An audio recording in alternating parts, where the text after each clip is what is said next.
Hey, what's up everyone, and welcome to the School of Personal Finance. In today's video, I'm going to explain to you how leverage works and how people use it to become very wealthy. I'm going to walk you through a simple example using real estate, which is the most popular way that people use leverage. I'm also going to explain to you how margin works. You hear on the news all the time now about people trading on margin in their brokerage accounts. So I'll give you a quick example of that as well, so you have a basic understanding of how that works. All right, let's get to it.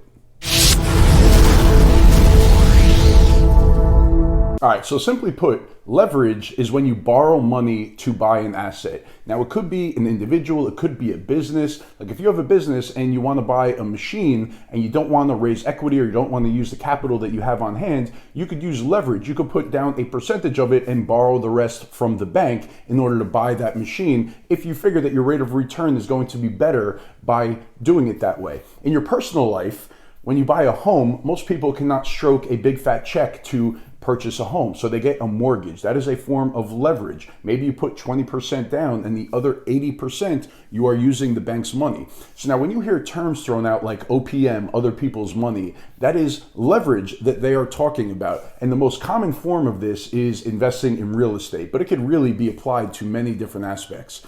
In the example that I'm about to walk you through, I'm going to use real estate because that's what I personally use when it comes to leverage. In my opinion, it's one of the less risky forms of leverage. Borrowing money on margin, that is another example of using other people's money, using the broker's money to try to make money. But in my opinion, that is a riskier way to go about it. But I'll walk you through an example of that as well. But we'll start with the real estate example. Now, it's very important to understand that leverage is a double-edged sword. If the underlying asset that you purchase goes up in value, it is great. But if the value of that asset goes down, it could be a disaster. A very simple example would be if you bought a house for $1 million, let's say in 2007, and you put 20% down. So you only have $200,000 into that home. If the house goes down to $800,000, you've wiped out all of your investment, all 100% of the $200,000 that you invested, even though the value of the asset only went down by 20%.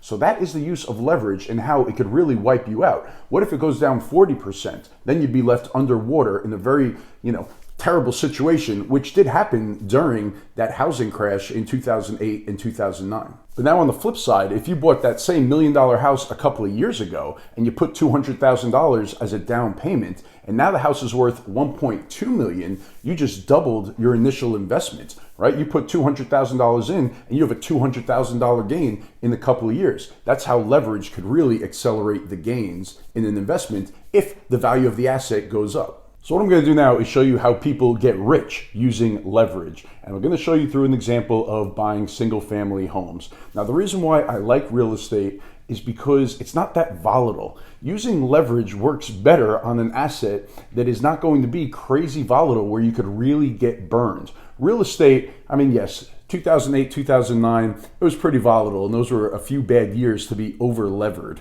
But overall, throughout history, real estate is pretty steady and consistent, and not too many big ups, not too many big downs. It has been on a pretty good run the last few years, but using leverage with real estate is less risky in my opinion because of those reasons. So what I'm going to show you is the way that I personally have used leverage in my own life buying single family homes. And the numbers I'm going to use, I'm just pulling them out of the hat to make it easy to show you. I try to make it realistic, but in no way am I showing you like an actual purchase or anything like that. I'm just kind of making numbers up to drive the point home and show you, an example. All right, so let's take investor A, we'll call them, and they're going to purchase an investment property for $100,000. And now they don't want to use any leverage, so they're going to pay cash for the home. Let's say it's in Memphis, Tennessee. So they're going to buy a $100,000 home, and the rent that they'll be able to receive on that home is $1,000 a month in rent. Now they're going to have expenses. For the sake of keeping it simple, I'm not including closing costs or anything like that, just simple numbers. So $100,000 purchase price, the rent is $1,000 a month. And let's say that they have a property manager, they have maintenance that they're gonna have to keep up with, vacancy, they're putting money away for all those things, they have taxes and insurance. And when it's all left over, that they have positive cash flow of $550 a month. All right, so if we annualize that, that's $6,600 a year that they would get from income from investing that $100,000 into that single family home and renting it out. So that's a 6.6% rate of return. And now let's also say that it's a good year in Memphis and that the property appreciates in value by 5%. So again, they invested $100,000 to purchase this property, so 5% growth in the value from $100,000 to $105,000, that is a 5% return. So they made 6.6% return from the cash flow that they got from the rent, and they made a 5% return from the appreciation in the house. So altogether, they are looking at 11.6% rate of return in that first year of owning the home. And now I understand that there are risks that are going to be associated with this, that if they want to sell the property, there's going to be closing costs, that they might have a very expensive turnover if somebody trashes the house, or they might have an extended vacancy if nobody's renting the house. But just for the purpose of this illustration, I'm just going to keep it nice and simple and make the assumption that those things are not happening, even though there's a risk of that going on at some point of owning a rental property. So now 11.6% rate of return, not bad. So now we're going to compare that to somebody who is going to buy an identical house in Memphis for $100,000, but they are going to use leverage. So they're going to finance 80% of the purchase of the home, and they're going to put 20% down. So $20,000 is going to be their out-of-pocket investment, and now they're going to have a mortgage payment that they're going to have to pay. So let's assume that all of the expenses are identical. But now on top of that, you have a mortgage payment that you have to make. So an $80,000 mortgage, we'll say it's a 30-year mortgage at 4%, which is pretty realistic right now on an investment property.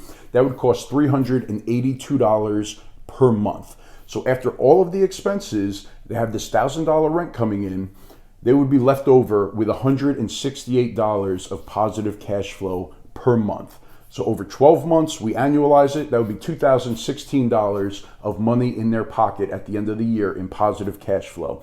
So this is a 10% rate of return because they only invested $20,000 into the property. And now we're making the same assumption that the market appreciates 5%. So that property went from $100,000 up to $105,000. So $5,000 in equity in the property on a $20,000 investment, that is a 25% rate of return.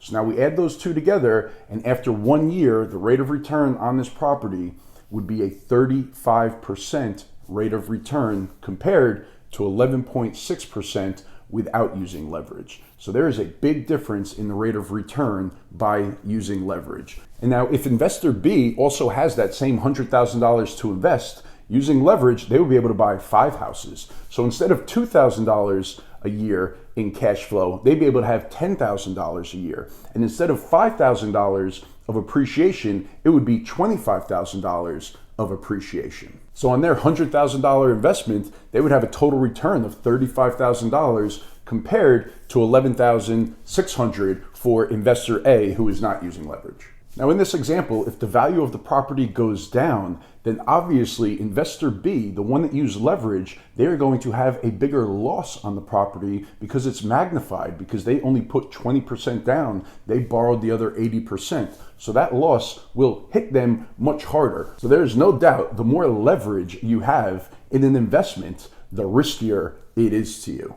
If you have a downturn, you could get smacked upside the head pretty badly. When you have no leverage, it really reduces the amount of risk because you don't owe anybody any money. So this comes back to the old saying, more risk, more reward.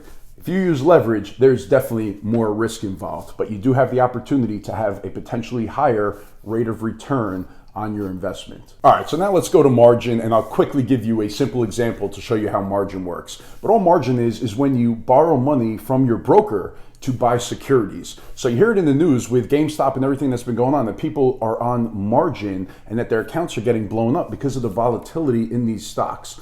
So when you borrow on margin, let's say for example, your broker has a 50% margin requirement and you deposit $10,000 into your brokerage account. They're basically saying with a 50% margin requirement, you bring half and we'll put up half. You have to have 50% of skin in the game for whatever security you want to buy. So if you want to buy $20,000 worth of a stock, you have $10,000 of your own money in and you're borrowing the other $10,000 from the broker and you're paying interest on it. So now the same thing is with leverage. When you're trading on margin, it is a double-edged sword. So if the stock that you buy goes up, then you are able to magnify your returns and have a higher rate of return because you've only put up half the money. So the leverage will increase your rate of return, but it works the same way on the downside. So if the stock goes down, you are accelerating your losses on there. And that's where you could have a margin call where the broker will either force you to deposit more money into the account, more security, or they're going to sell you out of the position to protect themselves from losing money. Because with a volatile stock, it could go down so quickly that you lose more than your initial investment. And now not only are you wiped out, but you have to pay the broker back the money that you lost, which was more than your initial investment. So things could get ugly very quickly. So to quickly use real numbers, let's say you do deposit 10,000 bucks, you do borrow the other 10,000, you buy a stock for 20,000 and it goes up 10%. So the $20,000 stock went up to $22,000 and now you sell it. So you have to repay the $10,000 margin loan plus any interest, and you would be left over with $12,000. So your initial investment was $10,000, now you have $12,000, so you made 20% on that stock, even though the stock only went up 10%. Because you used margin, you had a higher rate of return because you borrowed some money, you used other people's money to invest and were able to keep the return on that money. But now if the stock went down, it would go against you the same exact way. So if same scenario, you buy the stock for 20,000, you got 10,000 of your own money, 10,000 of the broker's money into the stock goes down 10%. So it goes from 20,000 down to 18,000 and then you sell out. Now you have to pay them back 10,000 bucks plus interest, so you're left with 8,000. So your $10,000 initial investment is down to 8,000, so you lost 20%, even though the value of the stock only went down 10%. So that is the downside to borrowing on margin. It's going to magnify your losses on the downside. But you really have to be very careful when trading on margin. It is not for the faint of heart and it's not for amateurs. You really have to know what you're doing. You could have one volatile stock go against you and blow up your entire account balance, and that is not fun. So I hope that you found this information helpful today. Please make sure to like this video if you enjoyed it. Make sure to hit that subscribe button if you've not subscribed to the channel already. I will see you again next week. Thanks a lot.